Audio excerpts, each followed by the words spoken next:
Facebook, Twitter, YouTube, Tumblr, Pinterest, these are all digital horcruxes that we use to store pieces of ourselves, making up our online identity, who we are. And how do we protect this valuable information that's so vital to our existence? Really?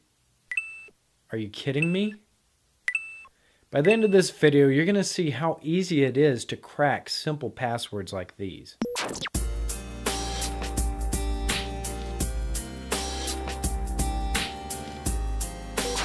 All computer programs and websites that require a password to log in store those credentials in some type of database. And I'm sure you've heard or read about some big online companies whose user databases have been hacked or stolen and innocent people's passwords revealed. How does this happen?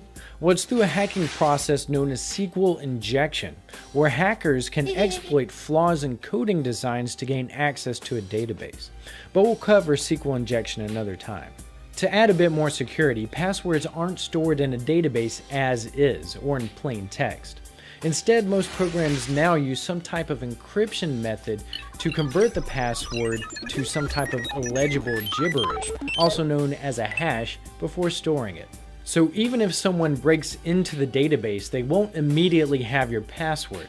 All they'll have is gibberish. Some of the most popular types of hashing algorithms are NTLM, which is used by Windows, MD5, and SHA-1.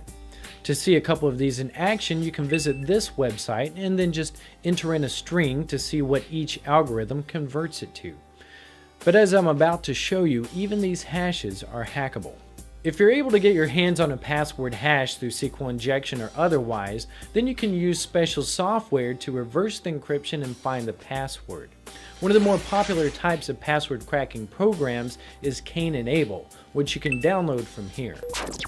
Once it's installed and launched, you'll see tons of different hacking tools, but the one we're going to focus on is under the Cracker tab, which is used for cracking passwords. On the left, you'll see a list of different types of hashing algorithms. Let's select NTLM hashes, for example, which is what Windows uses to encrypt passwords. To import hashed passwords, click on the plus sign and select the first option to import hashes from all the users on your current computer. Otherwise, you can import hashes from a text file or a database file, and then click Next. A list of all the accounts on the system will pop up, and our area of interest will be the NT password column. If it says empty, that means there isn't a password on the account. If it's blank, then it has a password. So right-click on the account that you wish to crack, and it will give you different cracking options: dictionary, brute force, and cryptanalysis attacks. A dictionary attack reads from a list of preset passwords to try. If you go to this website, you can download a list of the 10,000 most commonly used passwords. And then select the dictionary attack in Cain-N-Able, choose NTLM hashes, and then right-click in the dictionary box to add this file to your list. When you click Start, the program will cycle through the list of passwords and convert them to the NTLM hash to see if it matches the hash in the database. If it finds a match, it will then display what the password is. The speed at which this process completes depends on the speed of your computer.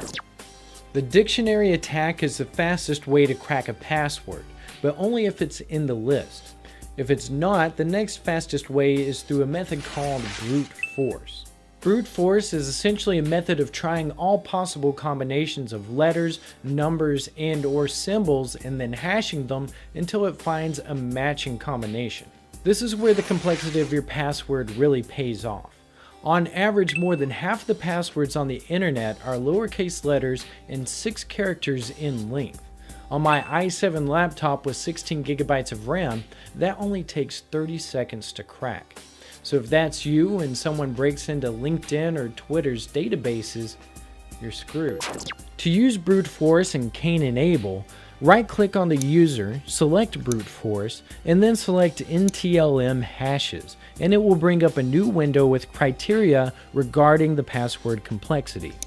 As you can see, adding just one number to your password raises the crack time to 4 minutes. Adding a number in uppercase letters takes more than an hour. Then throwing a symbol into the mix bumps it up to about 5 hours. Still, this is a very short amount of time when it comes to your security. But if you include all those characters and then increase the length of your password to say 10, the time to crack it increases exponentially. In this case, it'll take about 18,000 years. Now that's more like it. Brute force is the most common means of password cracking. But there's a third option called cryptanalysis, which is simply the study of cryptography to see if it can be breached. This method of cryptanalysis uses what's called rainbow tables. Without getting overly complicated, a rainbow table can be a long string of millions of hashes. Then the rainbow table will take a smaller pattern within the original hash, known as a reduction function, and search for that instead of searching for the entire hash. The benefit to this is that it can be a lot faster, assuming you have enough memory to store all the hashing functions. And you can find rainbow tables to use by searching for them on Google. So with that, you now have 3 different options to try and crack other hashing algorithms. What are your thoughts on password cracking? Is it evil? Can it be useful? Let me know what you think in the comments below. And if you enjoyed this tutorial, please consider subscribing by clicking the subscribe button. Or you can just visit my YouTube channel at youtube.com/Gigafi. Alright, that's it for this tutorial. Until next time, hack some fun into your weekend.